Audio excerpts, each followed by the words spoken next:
This is Library Nerds with Words, the podcast that gives you the word on all the cool, nerdy happenings at Peter White Public Library and the library universe beyond. From books and concerts to search engines and story times, the library nerds are in and ready to show you that being a nerd can be cool. Get ready, get set, get nerdy.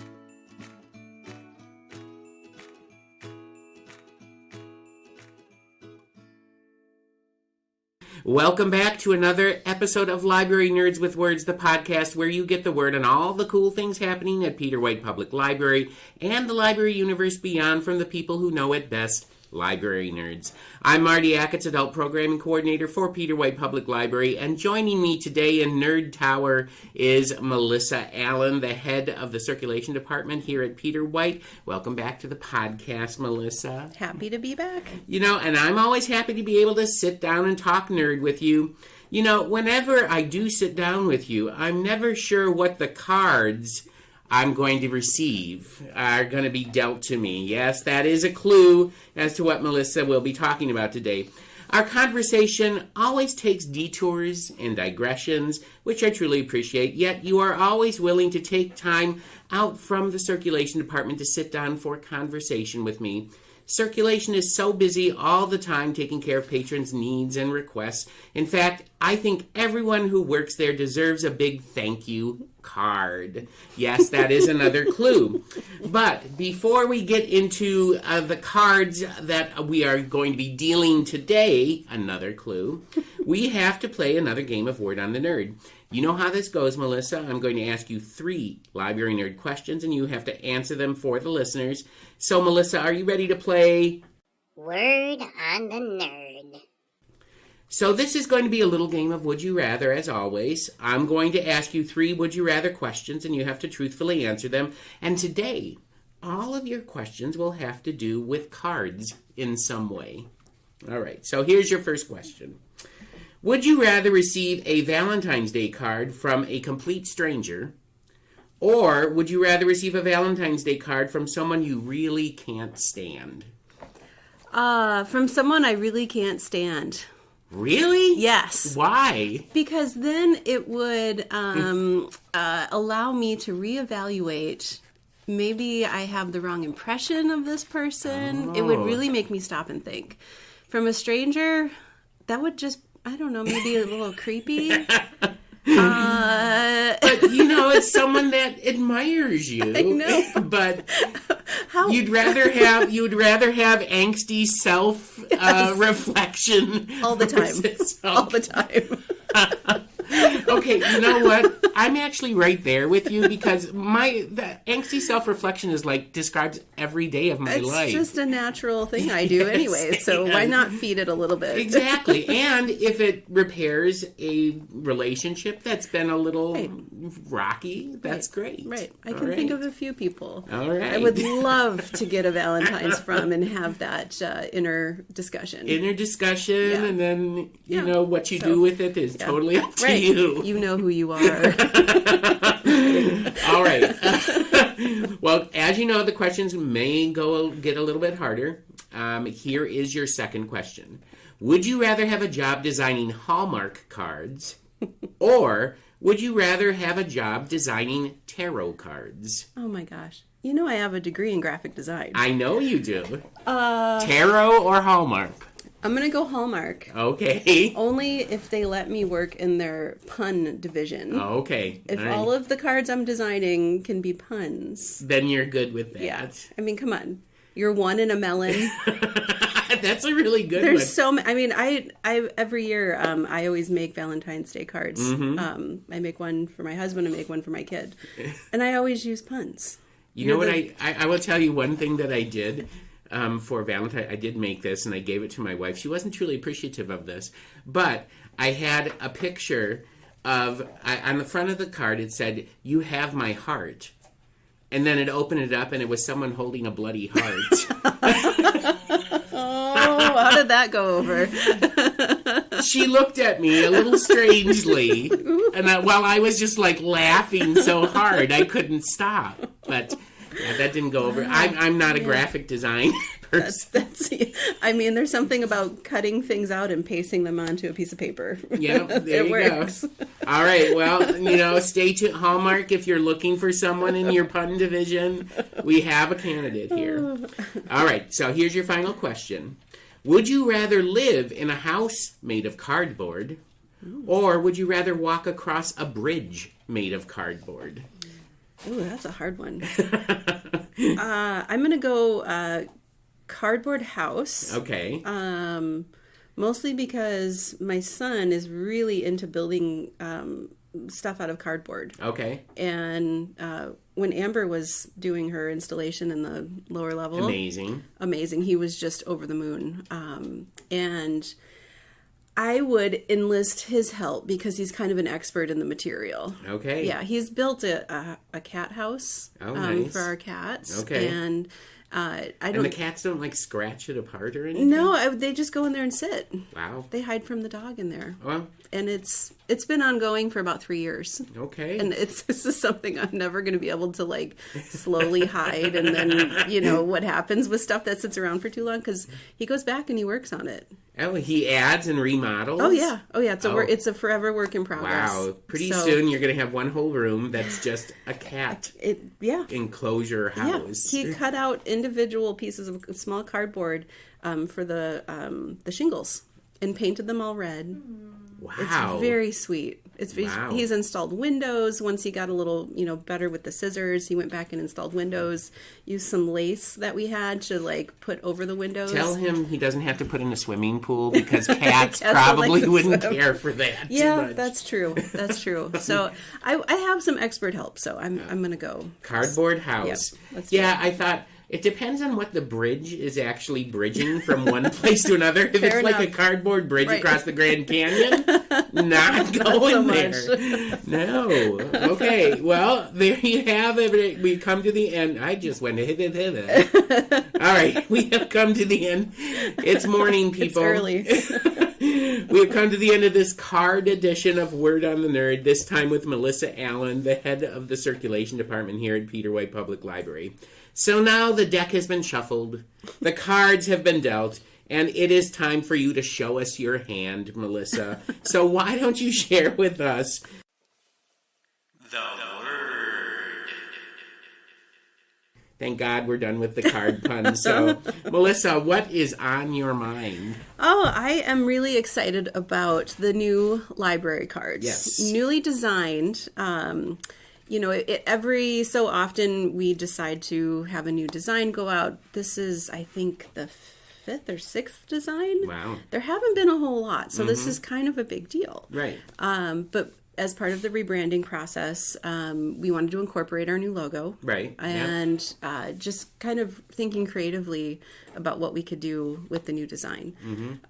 So we have a beautiful full color picture of the outside of the library that was actually taken from a drone. It's a drone shot. Wow. It's really beautiful and just showcases the front of the building, which is so iconic, and has our logo on it. And all of our past cards have been horizontal, and this card is vertical. So we're changing it up a little bit. All right.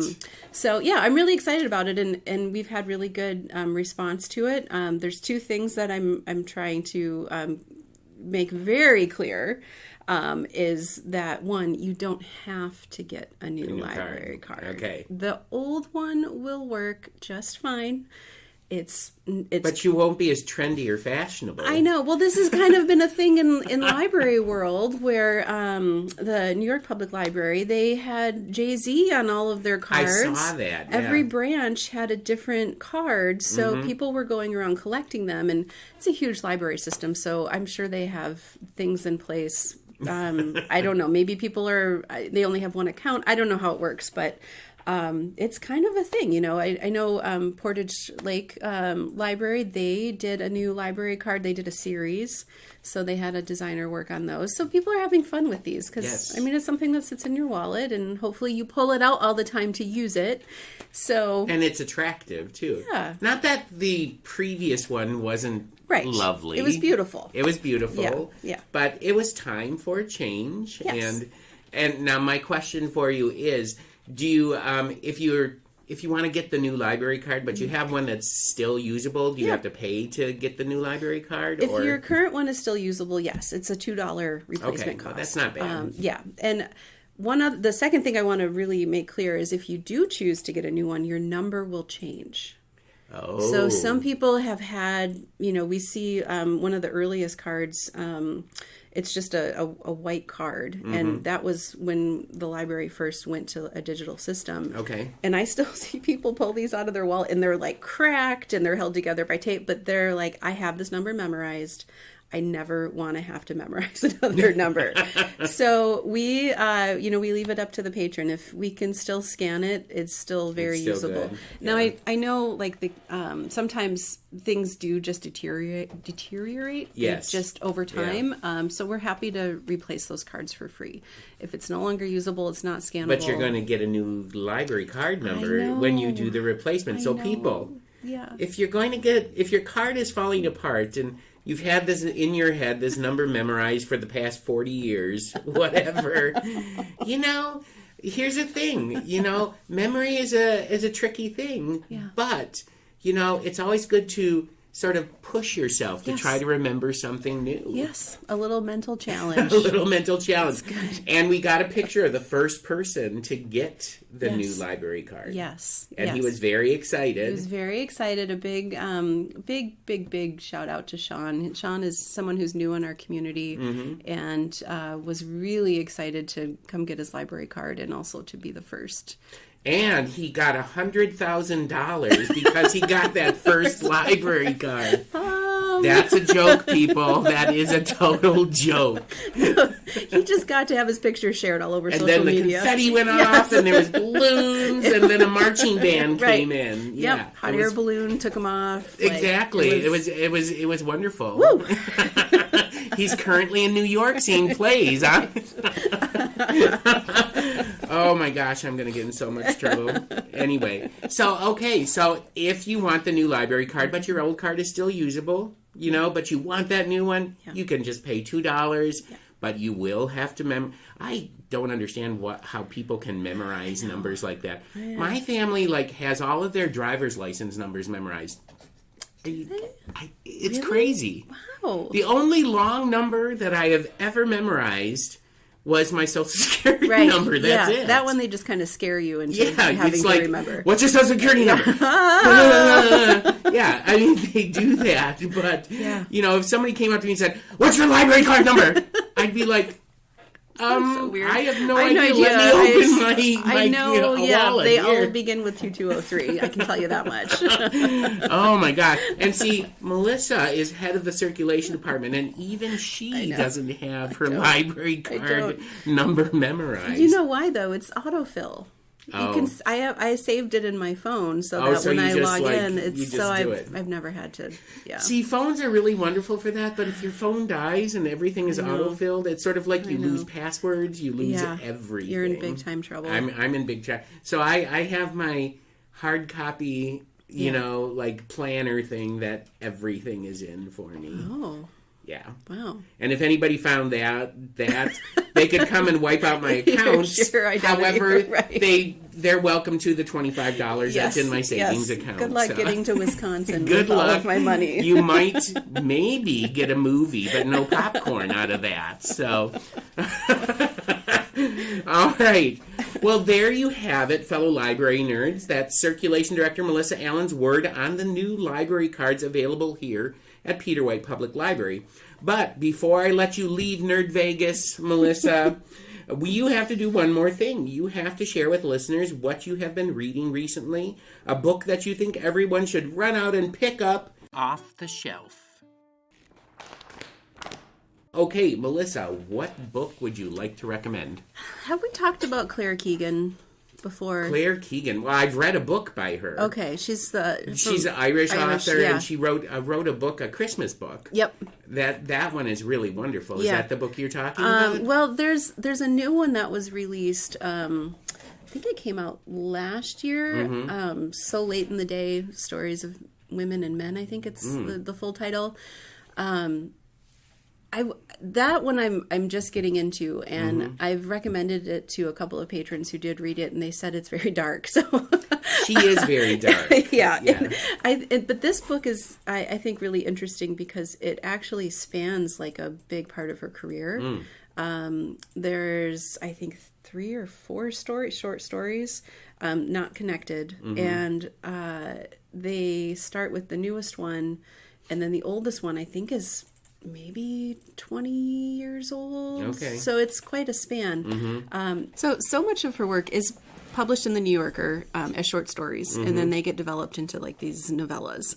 And so this one is a little bit different. Her previous work that's been published, there was Foster, which was about a little girl who was sent to some family to live while her mom was giving birth, and it was like the first time she's been around a family that really like showed her affection and love. So I mean, again, it's dark, but it's also uplifting at the same time, which is why I love her stories.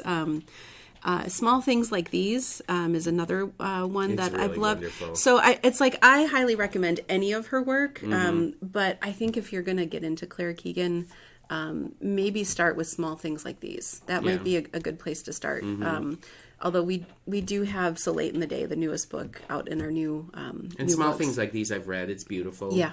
And that's the Christmas one, right? Yeah, Where it's set yep, at Christmas. yep. It's a little dark. Yes. But it has a really sort of redemptive ending. Yes. So, which I Yes. really love. Where it's like very much about like normal everyday people that are kind of in these situations where they find some kind of growth in the situations that they're in, is as difficult as they might be. Yeah. But the thing that I keep going back to is that her writing is just exquisite. It's gorgeous. Like it's just her descriptions and the way she uses language. It's like you just want to go back and just sit in it in the way she uses words. And you wonder, do all Irish people talk like that? Right. Well, and that's what, right? It's just beautiful, like poetic, like, exactly. I imagine, I've always imagined this, like handing someone who's from Ireland, like a book. Right. And it could be the telephone book, whatever. And just say, read it to me. It's a really beautiful accent. And we'll sit down with a couple Guinnesses and, just read me the phone book, please.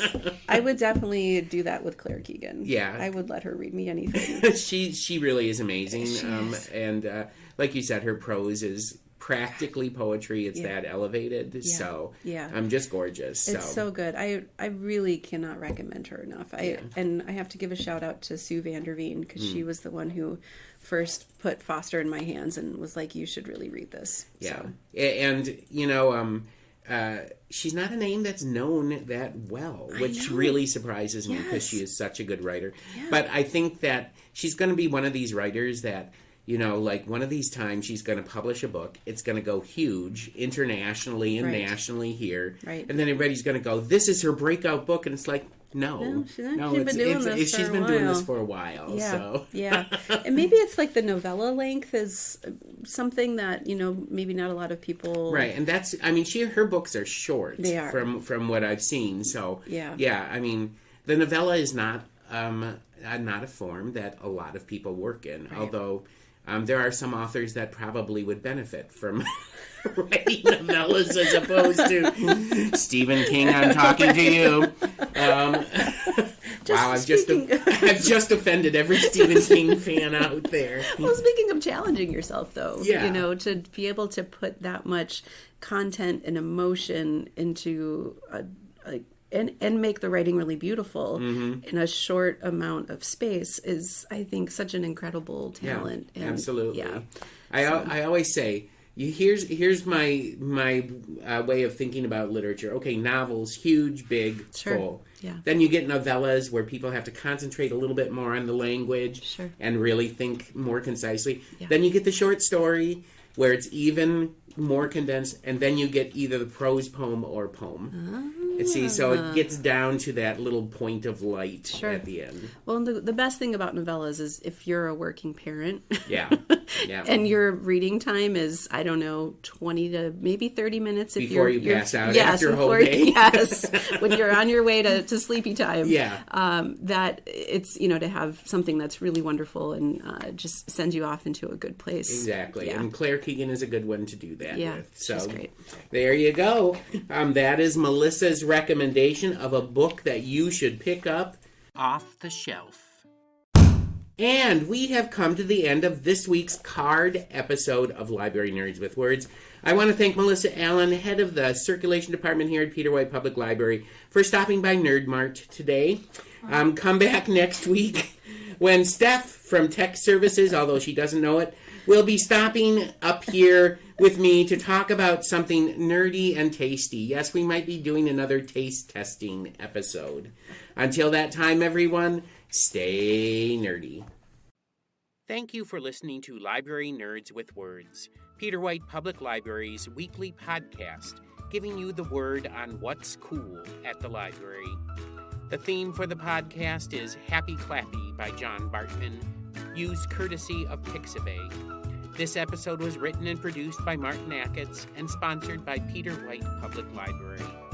Until next week, pick up a good book, listen to some good music, watch a good movie, attend a great event, and remember, library nerds are the coolest people around.